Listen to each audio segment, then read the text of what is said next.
Good evening, everybody. Welcome to Meda Talks, where today we're discussing the International Projects Panel, the potential of the ASCAME network projects in the post-COVID economic recovery era.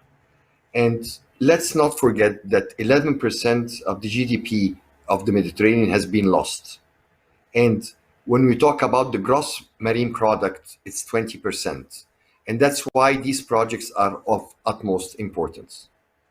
And today we have an excellent panel that represents leading chambers all around the Mediterranean who have major initiatives, major projects that they are implementing. And maybe I'll abuse being the moderator to start with us as SEBA, the Confederation of Egyptian European Chambers, where we have a total of about 17 donor-funded projects, and they're swaying from USAID to European Commission to JICA. And these projects cover a lot of initiatives that will be instrumental in the post-COVID era. We have projects that cover innovation, projects that cover traditional sectors, projects that cover energy efficiency and renewable energies, ICT, incubators, startups. We have 9 projects under the cross-border cooperation ENI, MED, and we have a number of regional projects where you will discover that the panel itself are partners.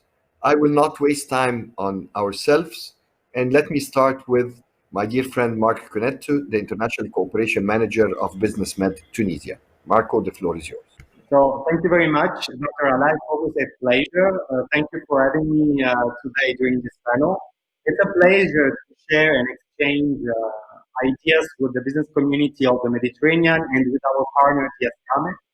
In the framework of the ASCAME Academy, I remember the insightful discussions we had in Barcelona last year on the themes of digitalization and artificial intelligence, and how this process can affect the productivity of SMEs at all levels. So this year Academy and panel comes in a particular moment where the European Commission is reviewing the next programming phase, 2021-2027, which have added 3 main and I'd say broad dimensions at the core of the development of the new Commission, through new geographic and thematic instruments under the NTP mechanism. So among these priorities, there are economy that works for people, digitalization, and Green Deal. Well, I will focus my intervention today on digitalization because it's, I think this is a transversal priority, but this is the dimension we are touching essentially within the project I will present. So, as the COVID-19 outbreak continues to impact the way we live, work, and operate, very few Mediterranean business support organizations and SMEs in the region have managed to escape the repercussions of this pandemic. So some sectors have witnessed a surge in demand, while others seem to be struggling. So business is entering in a kind of exciting period with plenty of opportunities and innovation entrepreneurship. And the myriad of projects that will be showcased today in today's Academy testifies the vibrant ecosystem struggling to adopt new approaches and models to overcome the crisis. So on one hand, I think there is the passion to create, the desire to progress, and the courage to act. On the other hand, there is a thorough assessment of the reality. I mean, of the one's capabilities and of the challenges we are facing. So a focus on innovation and digitalization alone is not sufficient. It's not enough for the sustainability in the current business environment. So environmental awareness and social impact, as well as economic-based demands on firms to contribute to sustainable development, is also needed. In the EBSOMED project, I would say that that is coordinating a set of actions in this direction, more specifically on the digitalization dimensions. I would say, generally speaking, that coordination is the key word of this challenging business ecosystem. EBSOMED, for those who didn't know, who do not know, the project is a a 4-year intervention financed by the European Commission under the European mechanism program, which has been launched in 2018, and which is actually also contributing financially for the organization of these panels. So the digitalization of SMEs in the MEDA region is still in its early stages, so with strong adoption growth expected in the next few years. However, the use of digital tools by consumers is highly and growing rapidly. As an example, we can say that the young and tech-savvy demographics of the region will indirectly affect the adoption of, I would say, digital technologies in small and large businesses. So there are a few factors that demonstrate that strong momentum for the digitalization of SMEs in the near future is come. Businesses are seeing the benefits of digitalization and more internal process, and customer journeys are being digitized. By 2022, it is expected that the MENA region will have the world's largest cloud growth rate at 31%, which is huge. And since SMEs represent important engine for growth for many of the countries of our region, many believe that digital transformation is the key to survival and growth of SMEs. As a matter of fact, based on past surveys of SMEs in the MENA region conducted by the World Bank, 4 in 10 of small businesses of our region, or business owners of our region, consider that digitizing their business operations as critical for revenue growth. For Mediterranean companies, on the contrary, that have invested in cloud computing and added value sectors like data analytics, mobility, but also artificial intelligence, a recent survey developed by the World Bank this year said that these businesses enjoy the 50% faster growth when compared to competitors that did not make the same investments. And these sectors will be crucial for redynamizing the business ecosystem in the Mediterranean. However, I have some points to raise. So what we can do as a business community in terms of digitalizing this business ecosystem, this SME ecosystem in the southern neighborhood countries, but also in Europe. First of all, we need to understand and enhance better the understanding on how different types of SMEs can size the benefits of digitalization, to innovate, to become more competitive, to participate in a global value chain, and harness also the ongoing transformations in business models and relations. We need to promote learning knowledge among sharing and policymakers, businesses, researchers. We need to adopt a multi-stakeholders approach, and also acquiring knowledge and developing or attracting skills which are critical for SMEs. I will now focus on 2 main points. The first is how we can coordinate all these actions, but particularly how we can coordinate SMEs focused initiatives in the southern neighborhood with the relational platform that I will introduce. And the second point would be focused on capacity building, upskilling and reskilling of operational managerial capacities of BSOs and SMEs. So as regarding the first point, for a rebalancing market force will not be enough. So that is why BusinessMed, with all the partners of the region, and particularly also the ASCAME, is implementing the Business Country Desk, which is the only regional platform providing digital services to SMEs through 3 particular services, which are 3 main dimensions of services, which are the partnerships tool, the business help desk tool, and a matching tool. And these 3 functions will enable SMEs and investors to access potential markets, trade for goods and services in an easy way. This will include a set of functionalities: a B2B marketplace for SMEs, investors, and organizations in a virtual version supported by a chat box, a business events focused tool with intent-based matchmaking that align with the attendee goals, easy media booking, and so on. Partnering opportunities, but all by profile types with a database of contacts of all the structures, enterprises, investors, BSOs, and state actors and civil society actors that have been registered through the platform. But also an access to macroeconomic data and information of the country, of the region, with the possibility to extract updated statistics, current amendments on tax legislation, on trade barriers, on non-tariffary barriers, which are essentially undermining in a certain way the exports of goods and services in the region.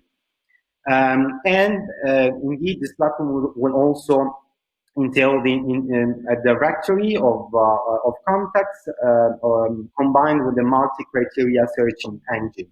So this platform has a special feature that we cannot find in any other existing tool, which is the inclusivity. I mean, inclusion means gather all the stakeholders from business association to investors and SMEs and institutions, social partners and CSOs. This is very important. If let's say we combine this element with the multilateralism of all the organizations, let's say that are gathered here together around EU projects and beyond. I think this is the key for the success for, and let's say, the partnerships of the future. Let me go to the second point, which is capacity building and skills. The EBSOMED project has identified as a urgent need, as all the global businesses around the world, the digital literacy, but also specific programs that can bridge the gap that exists in access to technology, improving digital literacy and skills for BSOs, but also in a certain way to be transferable also to SMEs, to members or members of the members. To this end, BSOs are already providing and already trying to structure their departments and services to deliver trainings on digital skills and related issues. However, what we noticed, what we observe is that there are kind of asymmetries in terms of capacities, which not only affect people and groups, but also countries. And the EC, the European Commission, should consider, let's say, moving beyond the exchange of good practices towards technology transfer policies. This is very important. EBSOMED is putting in place a battery of actions toward the achievement of these objectives. So digitalized service providers such as employers organizations, but also chambers of commerce, in a way that they can serve their members efficiently and transfer the know-how to the SMEs in a solid and an optic also of replicability of good practices from Europe. A recent survey that we administered to more than 50 business support organizations of the region has shown that the majority of these structures are outsourcing, for example, IT services. And the EBSOMED project intends to offer new digitalized tools to create new services and departments to better guide public and private SMEs. An ongoing operation will measure the digitalization level of BSOs around the region, and we help creating digital roadmaps. And we are trying to also help these BSOs creating or readapting, for example, training courses, giving priority to a flexible continuum of learning modalities. On the other side, we are also working on a sectorial approach, sectorial level, for example, for renewable energy and energy efficiency. What we would like to ensure is that investment in energy promotes inclusive access to affordable, reliable, but also sustainable and modern energy in accordance to SDGs. This is also applicable to investments. We are moving towards the creation of a roadmap for sustainable investments with an impact label that takes into consideration SDGs and particularly SDG 17 partnerships for the goals. So just to conclude, I would have two calls. The first one is that It's time to do more and better also for public and private partnership, for PPP. The use of digital tools and learning culture as a continuous process will be crucial also in the promoting of strengthening, let's say, a dialogue, an inclusive dialogue, which entails also women and young entrepreneurs in small and medium-sized enterprises to cope with the current needs and changes in the labor market. So here we are talking about the needs of job creation, so development and job creation. So resiliency, adapted business models, and organizational setup with a strong demand on social perception, are factors at play in fostering these sustainable businesses. And multilateralism, just to conclude, is the key, I think, the leitmotif or the key that will ensure the success of all these partnerships around the Mediterranean. Thank you very much. Thank you, Marco.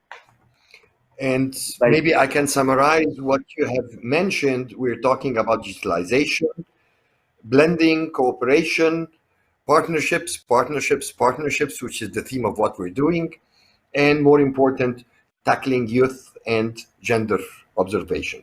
Maybe as chairman of the EBSOMED, the steering committee, I'll add one more important element that wasn't tackled, which is access to finance. The 22 billion euros of grants, technical assistance, soft loans availed for Mediterranean SMEs.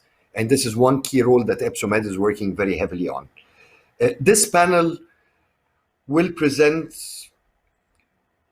leaders and partners in over 50 projects, each one between 3 and 5 million euros. We're talking about 200 million euros, the majority coming from the European Commission, a big part coming from ENI-CBC, another part from the regional, as well as other instruments of the European Commission.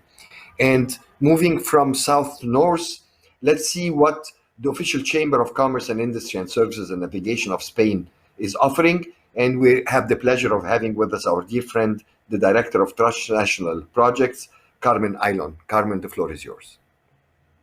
Buenas tardes a todos. Quiero agradecer a ASCAME la oportunidad de participar en este webinar o en estas jornadas y de reflexión, así como a todos los asistentes por su interés y su conexión a las mismas. En este caso, la Cámara de España nos gustaría presentar el proyecto que estamos liderando en el marco del programa EBSOMED, denominado GREENINMED. A continuación voy a presentar unos datos brevemente sobre el proyecto y la evolución del mismo. Este proyecto está cofinanciado por la Unión Europea en el marco de la cooperación con el Mediterráneo y formamos parte en el consorcio 3 socios de Israel, la Asociación de Aguas de Israel, ISWA, Cap Énergie en Francia, Kinneret College en Israel y también Araba Institute en Israel, junto con Cámara de España por parte del norte, es decir, Francia y España de una parte y 3 socios expertos en agua por parte del Mediterráneo. Los datos principales, siguiente, por favor. ¿Cuál es el objetivo de este proyecto?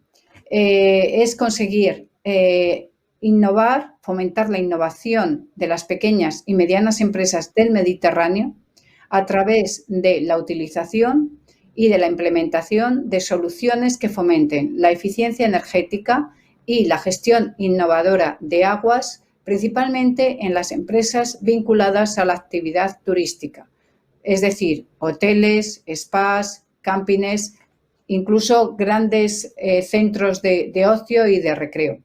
Actualmente, con la pandemia, la crisis provocada por el COVID-19, este sector, además, cobra gran interés. Como he comentado, el consorcio está formado por 5 socios y de los cuales Cap Énergie tiene un gran saber en energía, los socios israelíes tienen gran saber en agua y desde las cámaras en España también tratamos de fomentar todo nuestro saber hacer con las pequeñas y medianas empresas, así como la implementación de la innovación entre las micropymes. Los componentes del proyecto son esencialmente las acciones de, por una parte, información a través de seminarios, webinars, workshops, talleres de trabajo, las acciones de fomento de la innovación entre las pymes a través de la implementación de unos Innovation Vouchers y también el apoyo a todo lo que es la innovación en el sector a través de unas subvenciones, unos subgrants que se darán a startups de spin-offs. En la parte de información, de diseminación, de generar esa cultura a favor de la innovación, los socios, siempre trabajando de forma transversal y de forma colaborativa, hemos diseñado un catálogo de las mejores tecnologías que pueden ser útiles para las pymes. Este catálogo de tecnologías disponibles para implementar va a ser la base del trabajo de esa Cross-Border Eco-Innovation Window, de ese equipo que se ha creado en el marco del consorcio del proyecto para poder desarrollar luego todas las soluciones, posteriormente las soluciones de innovación previstas en los Innovation Vouchers y también en todo el apoyo a las startups, empresas innovadoras a través de las subvenciones. ¿Qué ha hecho el proyecto hasta la fecha? Por favor, siguiente. Como he dicho, la jornada inaugural de Málaga, en Málaga se celebró la conferencia inaugural del proyecto a finales del 2019. A continuación, celebramos un taller de trabajo en Israel, un webinar, porque ya nos vimos golpeados por la pandemia en marzo y tuvimos que empezar a trabajar en sesiones online, un webinar diseñado y impulsado por la Cámara de Valencia. Igualmente se ha realizado un taller de trabajo en Francia y recientemente, en el pasado mes de octubre, y recientemente un taller de trabajo en Israel, la semana pasada, en noviembre. También hemos distribuido, como se puede consultar si tienen interés en conocerlo, noticias relevantes, mejores prácticas de hoteles que están implementando soluciones innovadoras. En el marco del proyecto, siguiente, por favor. En el marco del proyecto, el primer trabajo común que realizamos los socios del consorcio fue analizar el consumo típico de un hotel medio y de las diferencias y los elementos comunes que podrían tener los distintos hoteles en Francia, en Israel y en España. Las necesidades tanto de consumo eléctrico como de agua eran similares, si bien identificamos que Francia tenía en los hoteles mayor consumo, mayor coste en electricidad y, sin embargo, las necesidades a nivel de energía estaban muy vinculadas también a todo lo que era la calefacción y el sistema de refrigeramiento. Siguiente, por favor. A continuación, también evaluamos las posibilidades de inversión. Siguiente diapositiva, si es posible. Las posibilidades de inversión entre los distintos países y nos dimos cuenta que si bien en Israel los hoteles son de pequeño tamaño, como muchos están vinculados a grandes cadenas, los niveles de inversión en Israel eran bastante más elevados de lo que podrían ser en España, al igual que en Francia. Es decir, España se caracteriza por tener un gran número de hoteles, pero principalmente son hoteles de pequeño tamaño y gestionados por familias, es decir, los hoteles familiares que denominamos. Esto nos ha dado a los 5 socios de los 3 países del consorcio información relevante a la hora de diseñar los apoyos en las siguientes fases del proyecto. Siguiente diapositiva, por favor. Como he explicado previamente, consideramos que podía ser de gran utilidad no solamente para los socios de GREENINMED, sino también para el resto de los países vinculados a la convocatoria y al programa EBSOMED, la posibilidad de conocer y de tener recopilados en un catálogo las mejores tecnologías que pueden ser desde tecnologías muy sencillas, de bajo coste, hasta tecnologías muy sofisticadas que pudieran ahorrar consumos tanto de agua como energía a las compañías, a los hoteles, a las empresas vinculadas al sector turístico.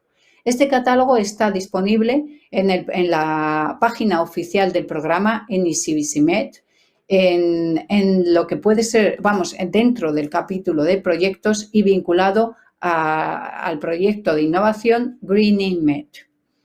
Este catálogo recopila en torno a unas 20 tecnologías de agua y otras tantas de energía y tiene la ventaja de que establece los requisitos técnicos, pero también casos ya empleados, utilizados por otros casos, no solo de éxito, sino supuestos reales de implementación de las mismas. Por lo tanto, todo hotel, todo operador turístico, es decir, toda entidad de apoyo a empresas que esté interesado en conocerlas, las puede manejar. Tiene una estructura muy fácil de ficha y cada ficha describe la tecnología. Siguiente diapositiva, por favor. ¿Qué vamos a hacer ahora? Después de la publicación del catálogo de tecnologías de agua y energía, que salió la primera versión en junio, ahora se está actualizando y vamos a incorporar alguna tecnología novedosa o incluso alguna nueva tecnología prioritaria vinculada al COVID por temas de higiene, de desinfección, etcétera. Y con ese catálogo vamos a publicar ya las convocatorias de apoyo a la innovación entre las pymes del sector turístico. ¿A través de qué instrumento? De los Innovation Vouchers.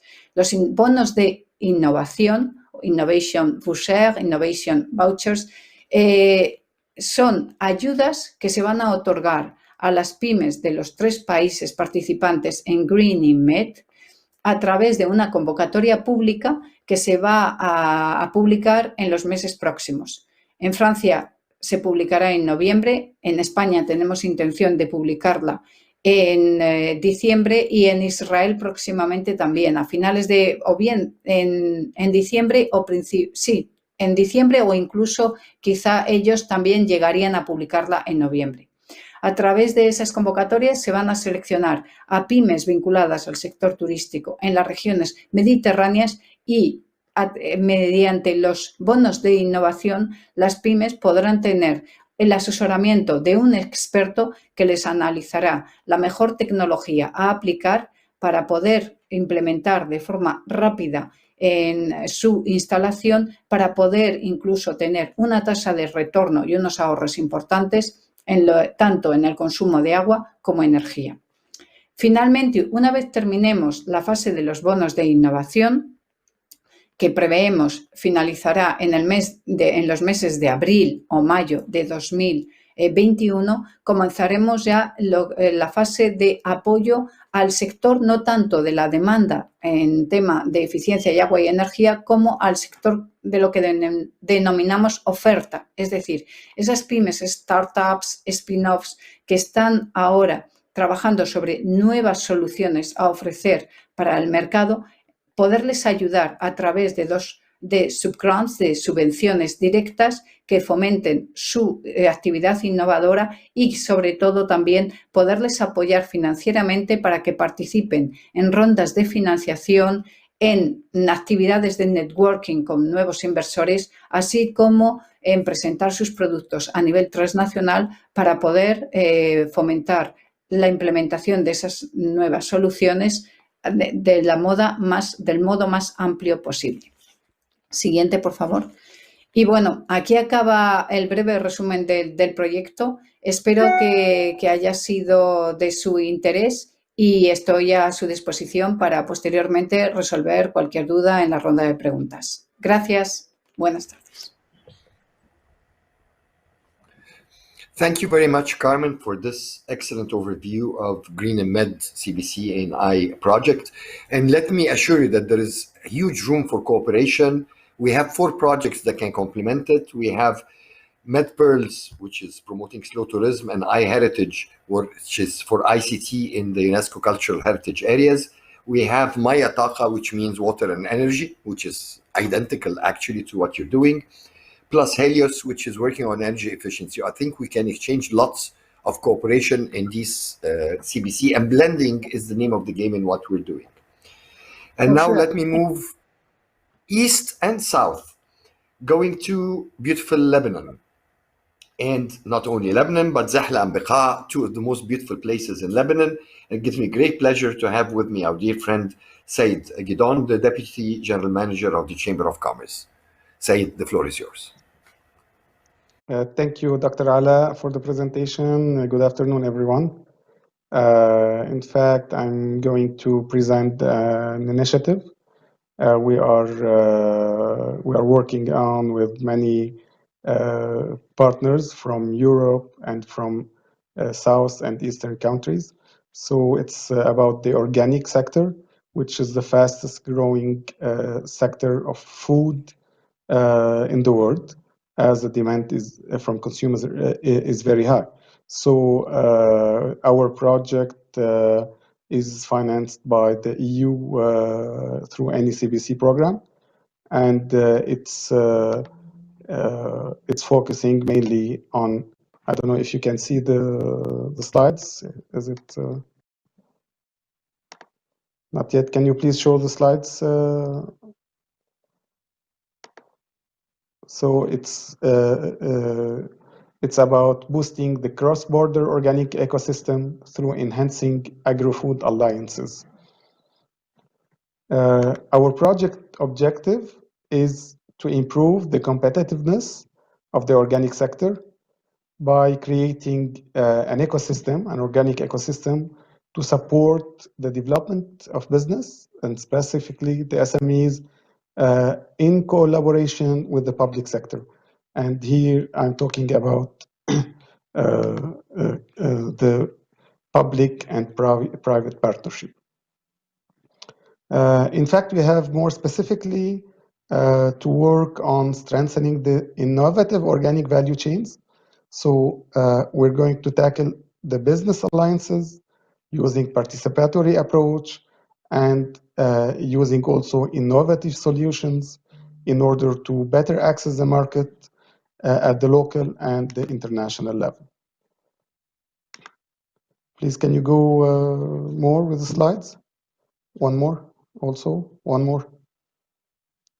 Great. So what we are going to change, in fact, we're supposing to boost the organic sector in the Mediterranean, which, as I mentioned previously, it's growing very fast.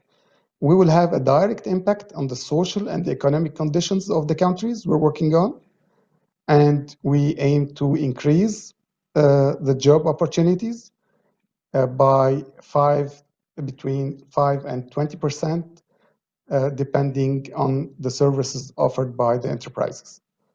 Next, please.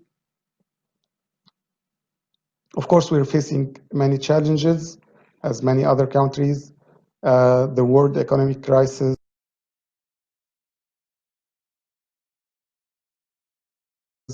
COVID-19 pandemic, the trade between the different, especially Europe and Mediterranean countries, and sometimes the lack of funding is an obstacle to the development of different sectors. We have a target to get specific support, specific trainings, consultancy, value chain agreements, and labs at the international level. In general, we are focusing on the agro-food sector, and we believe that a lot of agro-food companies will be converting from the conventional to the organic sector. Okay, so as you know, our project is funded by the EU for a budget of 2.4 million euros, where 90% is financed by the EU and the 10% by the different partners. We are, in fact, 6 main partners in the project. We have mainly the Ministries of Agriculture in Jordan. We have also different partners. ASCAME is one of the partners.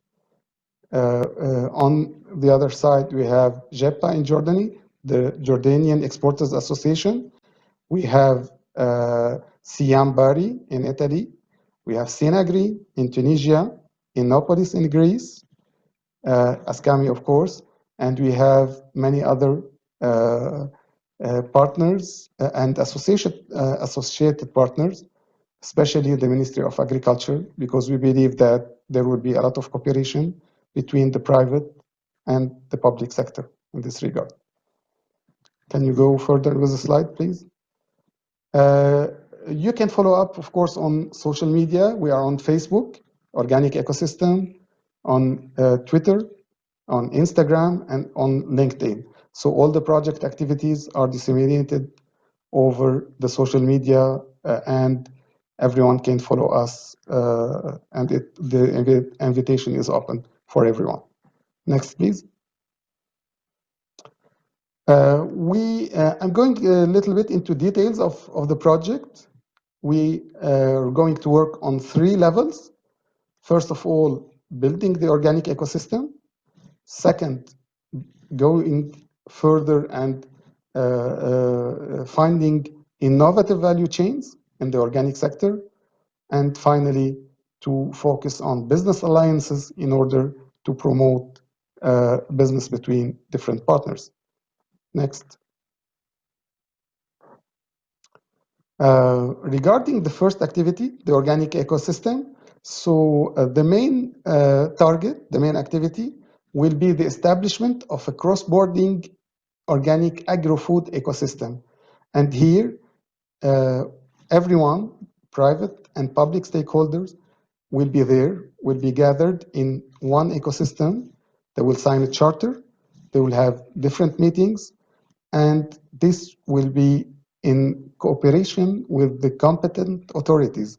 And in the different countries, the competent authorities are specifically the ministries of agriculture. So this system will ensure surveillance and building the trust between different partners, and it will help to develop the policies in place or new policies in order to support the SMEs and the operators of the organic sector. Next. Other activities is the identification of the stakeholders. So we're going to do a mapping, and further to the mapping, we will build later strategies in order to identify challenges for innovative value chain. So we will organize national roundtables, we will elaborate reports, analysis, and everything will be disseminated through e-newsletters. Next. So this is, of course, the kind of meetings we're doing right now over Zoom, over other applications, because most of the activities were stopped due to COVID, and no one can travel anymore. So we are limiting our travel costs, and we're trying to switch these costs in order to support the activities, specifically business alliances and database organization. Next. Another work package is on innovative value chain. So we're going to support the SMEs with tailored consultancy services, which aims to facilitate their entry in the organic value chains and to increase their competitiveness at the national and export market, because we believe that we need to foster the trade between the different countries of the project and also other countries, and to grab the opportunities to export and to bring money and funds to our countries. So this will be based on the needs of the companies. All the consultancy will be tailor-made according to the SME's needs. Next. So within the activities of the project, the consultancy services will be offered, as I mentioned previously. And the most important thing, that we will have an organic database, a cross-border organic database. So we will build an ecosystem where the data will be available for everyone, and it will be interactive. It will be updated on a yearly basis. So whomever wants to know more about the organic sector, the organic operators, the players, the value chain actors will be here. So this will facilitate the cooperation between the different parties. Next. Over the value chain, the SMEs will be trained and will be trained on the national level, and we will do also trainings at international through cross meetings and through exchange of experiences between the different partners in the different countries. So we will not only benefit from the local know-how, but the local know-how will be exchanged with the different parties. And this will be facilitated through the virtual meetings we are going to do. And this will help in designing innovative organic value chain. And the results will be, of course, published. And we will try to assist all these partners and all these operators to benefit from these trainings. Next. Another important thing is not only the trainings, not only the database, but also we are going to focus on business alliances, on networking, because this will help a lot through different labs creation. So one of the activities of the business alliance component will be elaboration of local labs to stimulate new business ideas and to help the different parties at a cross-border level also to exchange their experiences and their know-how.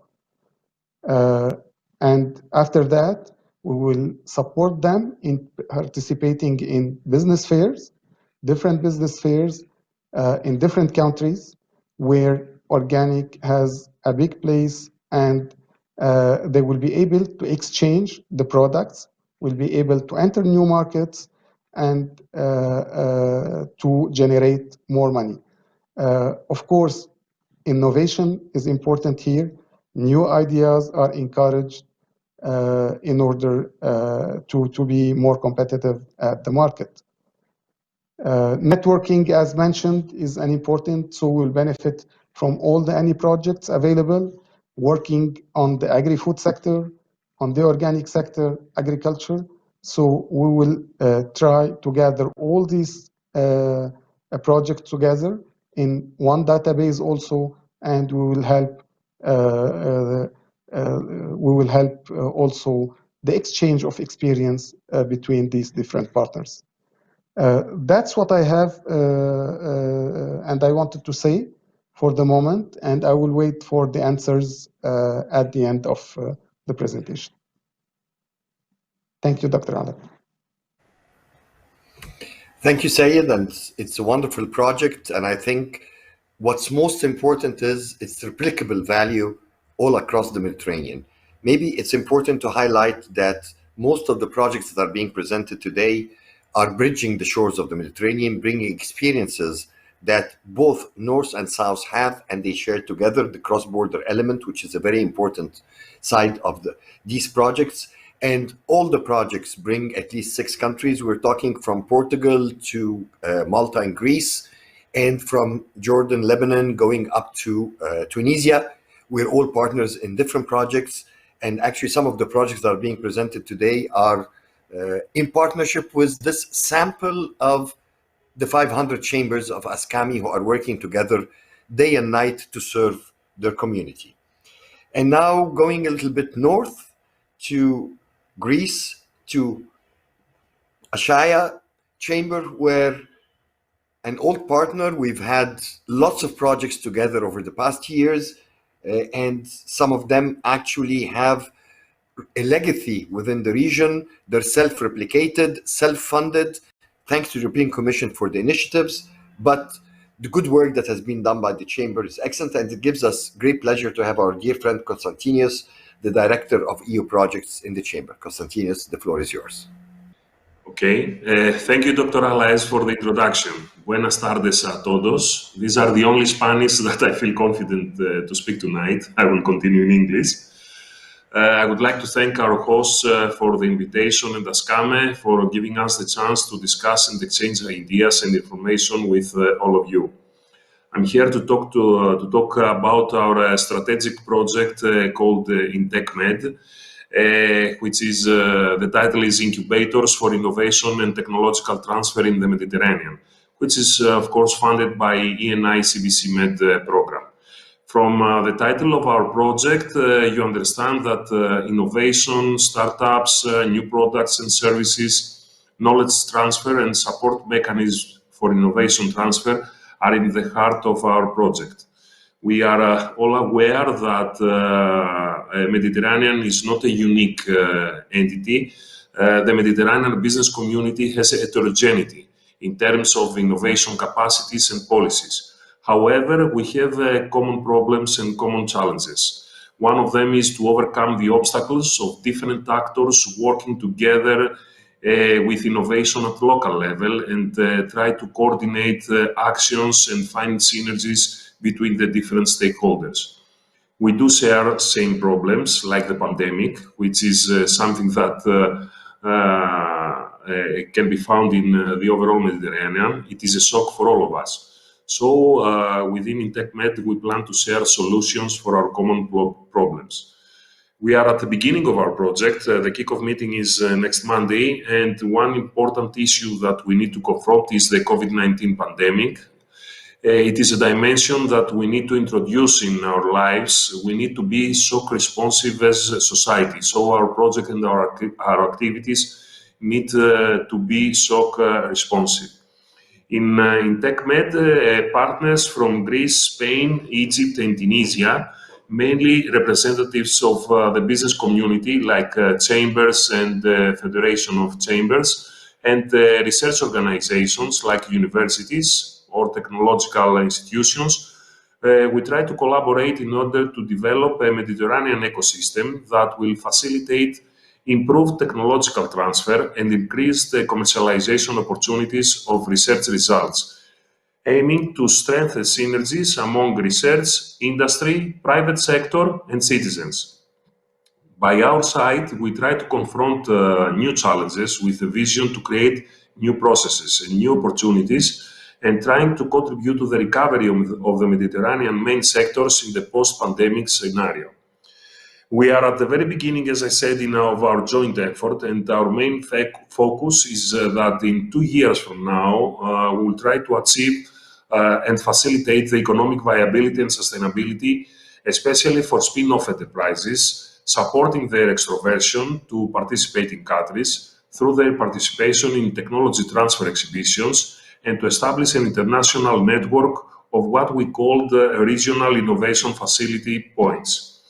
How we are going to do this? Our work is straightforward and is based on the experience that we have gained the last years, valorizing good practices from both shores of the Mediterranean and good examples. To be more specific, at the heart of this effort is the concept of a two-level cooperation, and more specifically to establish a regional cooperation between stakeholders of the same region, and of course to develop transnational cooperation between the different regions in different countries.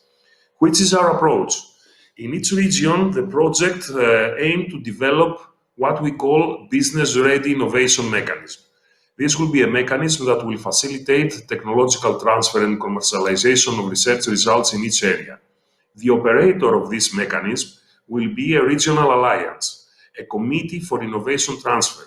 This will be composed by representatives of the quadruple helix actors. We want representatives from the research world, academia, institutions, representatives from the industry and the SMEs, but also representatives from the citizens.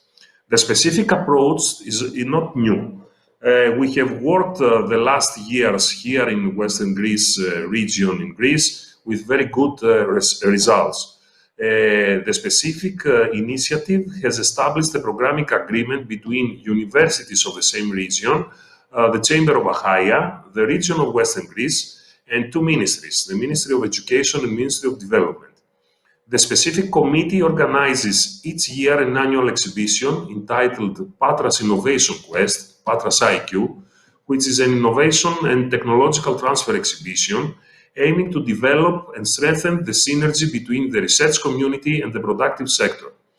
So in this annual event, we have the opportunity to bring together products and to showcase products of innovative ideas.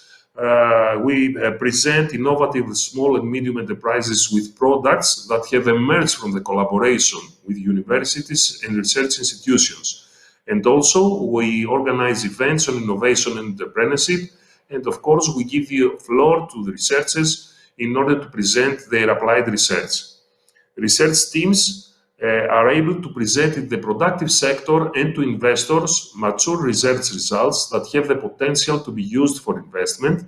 And on the other hand, productive actors take the floor in order to present challenges that they face and concerns in order to discuss with researchers and explore possibilities for solutions. At the same time, we give also the floor to recognized speakers and organizations in matters of know-how transfer and entrepreneurship in order to enhance the effectiveness of the utilization of innovation. IntechMed envisages to enhance the specific methodology and transform this 3-4 days annual event with good results into a continuous process of innovation discovery in order to create new opportunities for people, companies, and governments. Through IntechMed, we aim to enhance the transnational character of the specific methodology and develop or valorize similar mechanisms that exist in other countries and in other regions, and develop a strategic action to enhance cross-border SMEs and develop a startup ecosystem and to provide capacities of scalability. How we are going to implement this? Which are the tools that we will use? The tools that will facilitate the implementation of our vision are the establishment in each area of a regional alliance for innovation transfer, which is a committee organized with representatives of from the quadruplex sector. We want to develop a methodology to discover business-ready innovations and mature research results. We want to develop a mentorship program that will mature research results and transform them to real products or services. We want to showcase the work that we will do in annual events in each region, presenting these results, like the example that we are doing in Patras Innovation Quest. We want to develop a Mediterranean network of the regional alliances for innovation transfer in order to coordinate in all Mediterranean all the actions and events.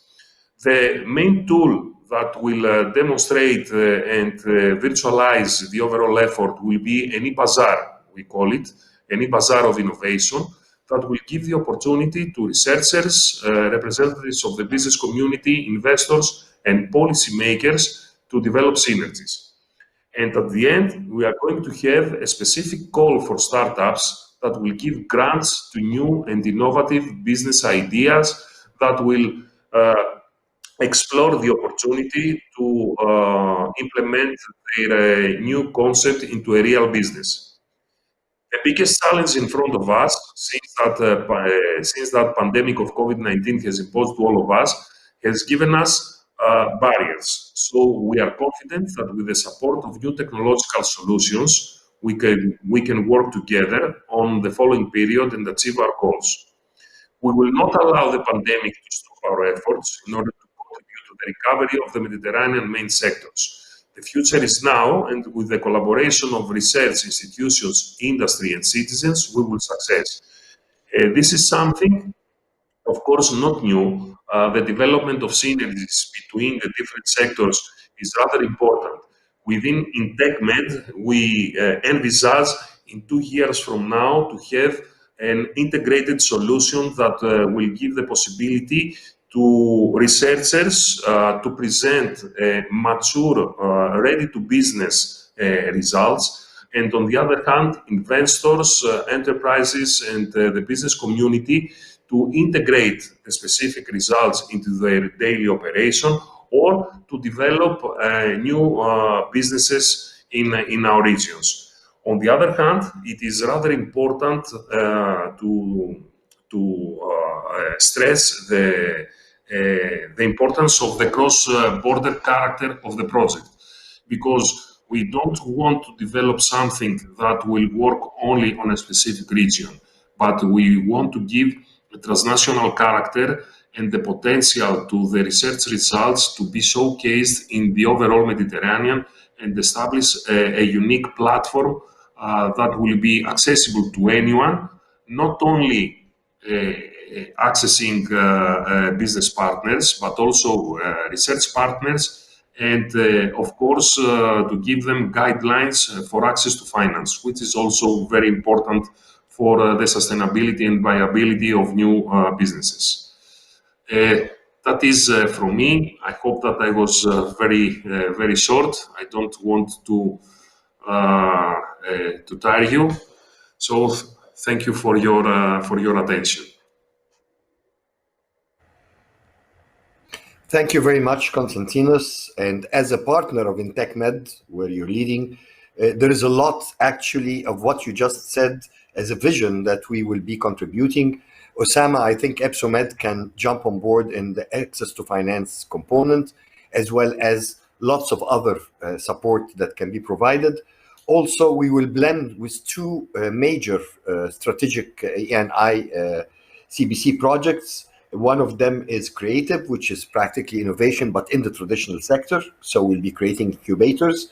And also InvestMed, which works on startups. So taking the innovation a second step forward to be a real startup and materialize. But I think for all our projects, and like said by almost everybody, we have to innovate to incubate virtually.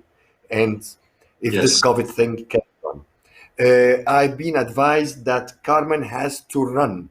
So before you run, since we as business chambers are needy and greedy, before I go to our host, the Barcelona Chamber, one question that will be doing around for everybody. If you're the decision maker, you're the European Commission, what project would you approve that you believe is highly needed in this COVID era? So just in a nutshell, Carmen, what would you decide? Very important right now. If I were the Commission, the European Commission officer, I think that the most useful activities or support programs will be oriented or should be focused on creating or supporting current jobs in SMEs, industrial SMEs, and tourism SMEs. Why? Because I think that most of them are fighting to going through this difficult period, and I think that most of them are willing to create more jobs, not only to maintain those they have. So I think useful activities will be oriented to train the SMEs on digital competencies, also on how to place goods on marketplace, how to become more efficient, how to save money from fixed costs as energy or water consumption, and also some activities supporting networking. Because I think that networking helps SMEs to become more creative, more positive, and also to become to think of new solutions to face current projects. So I think that as human resources are so valuable, we should help our current SMEs to maintain their human resources with innovative actions. Thank you. And the aim is sustainability and job creation and maintaining the existing jobs through relocation. Thank you very much, Carmen. Forward to see you again soon. Now we come to our last speaker, the host of the MedaWeek for the past 14 years, the Barcelona Chamber. And Barcelona Chamber has been a partner and is the host of ASCAME actually, and is a partner to us in 19 projects in the past 20 years. I'm old a little bit, so I can say that. And it gives me great pleasure to have our dear friend Victor Soria, the head of the project manager of GREENINMED. So Victor, the floor is yours. Thank you, Dr. Hala. It's good evening to everyone. It's a pleasure to be here, and I hope that next year we can meet again in Barcelona. You're all very welcome, and so we expect that next year you can come to Barcelona. So, buenas tardes a todos. Como bien ha comentado el profesor, formo parte de la Cámara de Comercio de Barcelona, donde llevamos a cabo diferentes proyectos, implementación en Barcelona y en Cataluña. Me gustaría, no sé si se puede ver la presentación. Sí, aquí la tenemos. Perfecto, muchas gracias. Bueno, pues como os comentaba, ¿no? Formo parte de la Cámara de Comercio de Barcelona y aunque dentro de la Cámara es muy grande, llevamos a cabo muchas tareas, muchos servicios a empresas y yo particularmente la Oficina de Proyectos Europeos. Siguiente diapositiva, por favor. Perfecto, pues la Cámara, como comentaba, ¿no? Dentro de la Cámara somos un pequeño departamento que somos la Oficina de Proyectos Europeos, donde llevamos a cabo la implementación de diferentes proyectos en los cuales la Unión Europea pues, cofinancia parte de las actividades, ¿no? Como veis, son proyectos de diferente índole, de diferentes áreas temáticas, pues desde el turismo sostenible, la movilidad y las energías renovables, las industrias creativas y la innovación. Esto es una pequeña muestra, un pequeño ejemplo, y esta tarde me gustaría enfocar y presentaros uno de ellos relacionado con la innovación, el Green Innovation y más concretamente con el Green Growth. Siguiente diapositiva. Perfecto, gracias. Pues como os comentaba, el Green Innovation es un proyecto InterregMed basado en el Green Growth y lo que pretende es facilitar o acercar la innovación a las pymes a través de la creatividad. Para llevar a cabo este proyecto nos damos un total de 9 partners de 9 países diferentes. Entre ellos pues tenemos a Portugal, Francia, Italia, Bosnia, Croacia, Eslovenia, Grecia y Montenegro. Efectivamente, estos son los 9 países que conforman este consorcio y nos unimos porque detectamos un problema, y es que las pymes del Mediterráneo apenas tienen capacidad para gestionar altos niveles de innovación. También, por otro lado, muchas de ellas estaban alejadas de esta innovación tan necesaria, ¿no? Entonces, nos planteamos cómo les podemos ayudar a conseguir unos mayores niveles de innovación. Pues para ello aplicamos la creatividad y acercamos la innovación a estas pymes a través de la creatividad. Entonces, lo primero de todo fue definir unos objetivos claros. El primero era extender el conocimiento de técnicas creativas y metodologías para fomentar la innovación en las pymes. El siguiente era que las pymes pudieran encontrar nuevas oportunidades de negocio a partir de la aplicación de estas técnicas creativas y siempre teniendo en cuenta la sostenibilidad. Es decir, creemos que la sostenibilidad debe de estar en todas nuestras acciones, en todas las actividades productivas. Bueno, queríamos poner de manifiesto esta necesidad de ser más sostenibles. Y por último, queríamos potenciar el crecimiento de las empresas, ¿no? Mejorarlas a ser más fuertes, a ir más allá, a ir un paso más adelante, ¿no? Entonces, queríamos aprovechar la creatividad para ayudarlas en este aspecto. Si podemos ir a la siguiente diapositiva. Entonces, para ello, para conseguir todos estos objetivos, planificamos una hoja de ruta. La primera era la primera etapa, consiste en en la definición de un modelo de trabajo para conseguir que las empresas accedan a esta innovación a través de la creatividad y la sostenibilidad.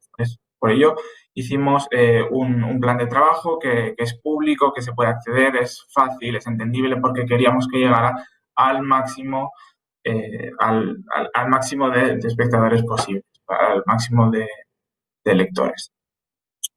En esa metodología se incluía el diseño o el diseño de desarrollar unos laboratorios de creatividad, los CreaLab, en los cuales pues son espacios en los cuales todo invita a la creatividad. Cuando digo todo me refiero a desde su ubicación hasta cómo están diseñadas las paredes, los muebles que pueden haber dentro, las formas de las sillas, tienen unas formas diferentes, unas formas no convencionales que invitan a la creatividad, a dejar la mente abierta a nuevas ideas. También son laboratorios en los cuales el color está muy presente, lo cual te invita a innovar, a pensar, a diseñar, a imaginar, en definitiva, a crear nuevas ideas, nuevos modelos de negocio, nuevos procesos de organización, al final nuevas oportunidades de negocio que te van a hacer crecer y te van a ayudar a desarrollar. Y luego la última parte, la parte que es más interesante, que es más de apoyo a la pyme, aquí sí, donde les acercamos realmente la innovación a través de la creatividad, fue en el diseño y en la organización de workshops, en los cuales era un workshop por empresa. Un workshop equivalía a un día de trabajo donde se analizaban diferentes retos que podían tener las empresas desde varios puntos diferentes de vista.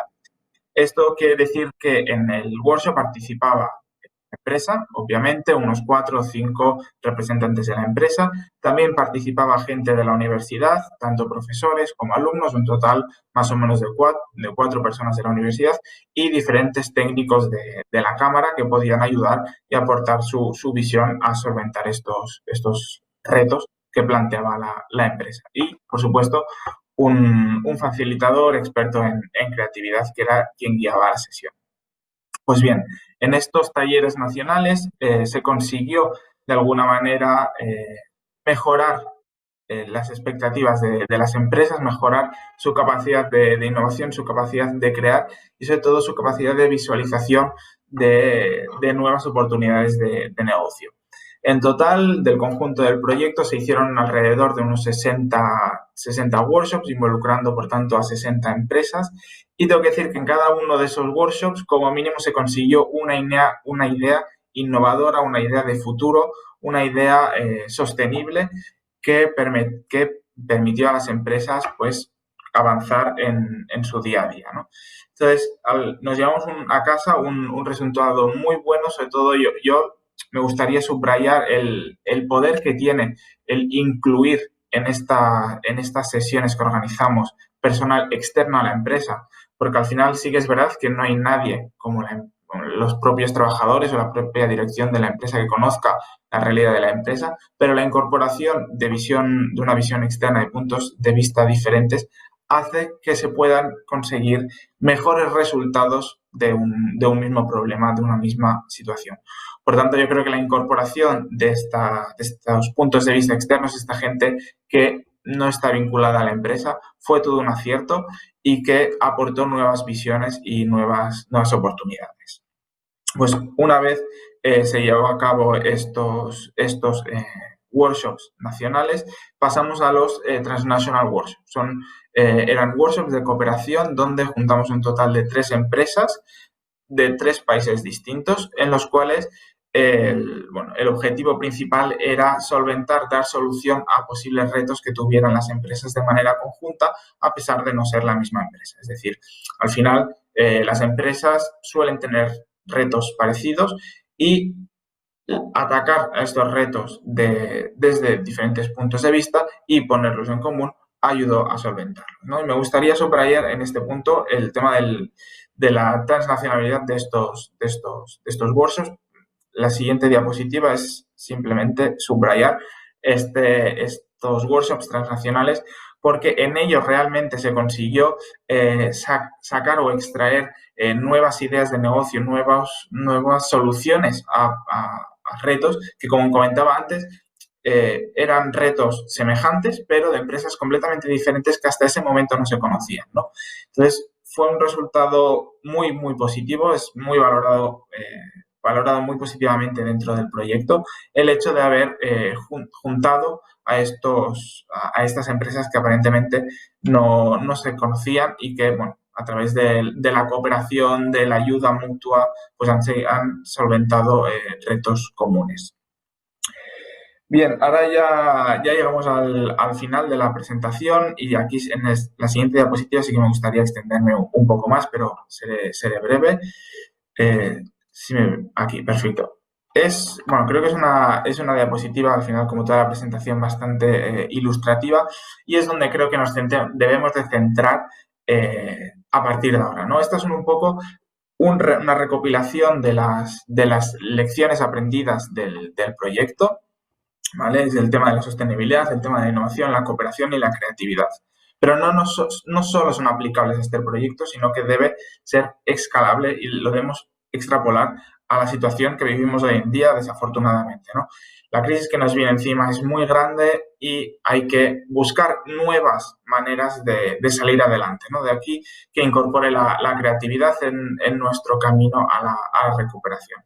Hay que hacer las cosas diferentes. Esta pandemia nos ha puesto en un sitio que desconocíamos hasta ahora, nadie se siente cómodo en esta situación y hay que buscar nuevas maneras para salir de esta y solo nos puede llegar de una manera y es la creatividad, dejándonos ayudar, dejándonos, digamos, inspirar por otras acciones y es aquí donde me gustaría me gustaría poner el acento, ¿no? En la creatividad. Por otro lado, lo hemos demostrado en el proyecto, la cooperación funciona. No estamos solos, es decir, los problemas que puedan tener las pymes de Barcelona son semejantes a los pymes que pueda tener alguien en Atenas, que pueda tener alguien en Túnez, que puede tener alguien en Portugal. No estamos solos y la mejor manera de sobrepasar estos límites o estas situaciones que tenemos hoy en día, pues la mejor manera es con la cooperación. Ya te digo, es ayudarnos entre nosotros y esto es un ejemplo, ¿no? Y al final, no solo este proyecto, sino todos los proyectos lo vienen demostrando. Y por último, hacer énfasis en la innovación y siempre una innovación que debe estar muy, muy conectada con la sostenibilidad. La innovación al final puede ser una gran innovación, una innovación disruptiva o puede ser pequeños cambios que ayuden a aportar valor a la empresa y al cliente, ¿no? Entonces, no hace falta buscar esta innovación disruptiva que también, esto es otro tema, pero también hay que buscarla, pero yo creo que hay que facilitar a la pyme el acceso a esta innovación, a estos pequeños cambios que van a aportar valor a su día a día y a ellos como empresa, ¿no? Y como comentaba, siempre vinculada a la sostenibilidad, es decir, yo creo que ya a nadie se plantea pensar en cualquier idea de negocio sin tener en cuenta la sostenibilidad y debemos mantener esta importancia de la sostenibilidad, del respeto por el medio ambiente, de que no es de una imprenta, o sea, dejar un legado cero de carbono, es decir, ser climáticamente neutros y avanzar en este camino. Por tanto, yo creo que, como comentaba, y así como resumen, estos 4 puntos han sido claves en el desarrollo del Great Innovation y deben de ser claves también en el camino hacia la recuperación y la reactivación económica. Sobre todo, sostenibilidad, innovación, cooperación y creatividad.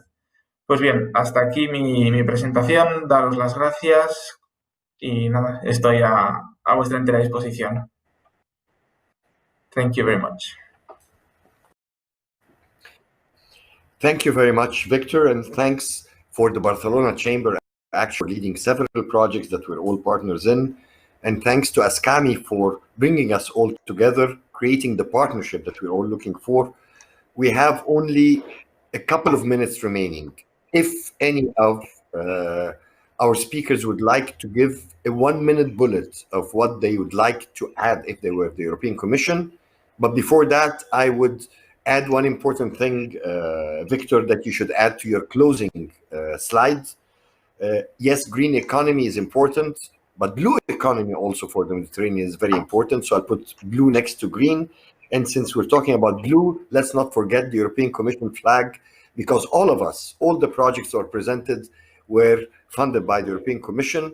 Maybe you as taxpayers in the European Union can ignore. We don't ignore, really. We're grateful to the European Commission for all the support they've been providing to us. We're talking about over 200 million euros of projects that ASCAME chambers and ASCAME do have, bringing together over 1,000 partners. And that's a huge work on our behalf. So now who would like to be the European Commission and decide a new project that is important for the post-COVID era in the last remaining 3 minutes? 1 minute per person. I have two ideas. The first one is more, I would say, idealistic. The first one, I would like future projects focusing on sustainable and business models that put people before profit.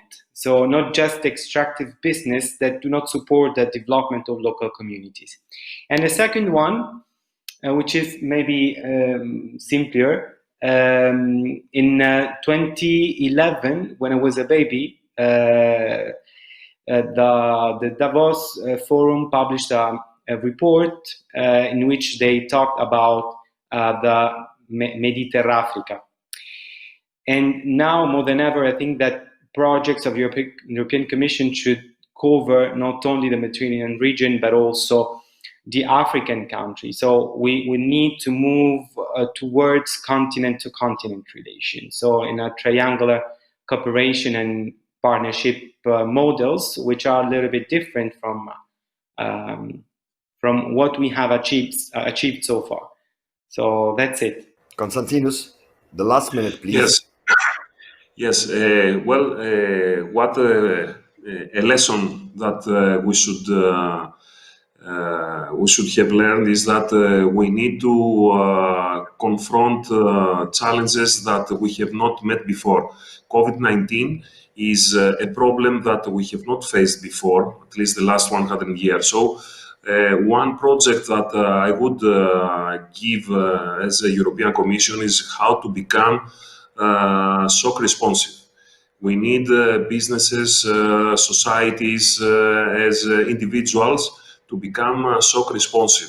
So we need to update our plans in order to integrate risks that have not been foreseen before. So I think this is something really important, especially for running businesses. We need to teach and enhance the capacity of the business to be up and running even when things like COVID-19 pandemic or other situations are in our lives. So that's it. Thanks, Constant. Thank you. I think we're being kicked out right now. That's the problem with this type of online platforms, where unlike normal conferences where we can carry on talking and talking and talking, but in this COVID era, the technicians are the ones who decide and have been instructed to end. So I apologize to Victor and Syed and myself. We can't speak, but thanks to all our speakers, thanks to ASCAME that brings us together, thanks to the Barcelona Chamber that's hosting us, and looking forward to see all of you physically soon before the next summer. Thank you all.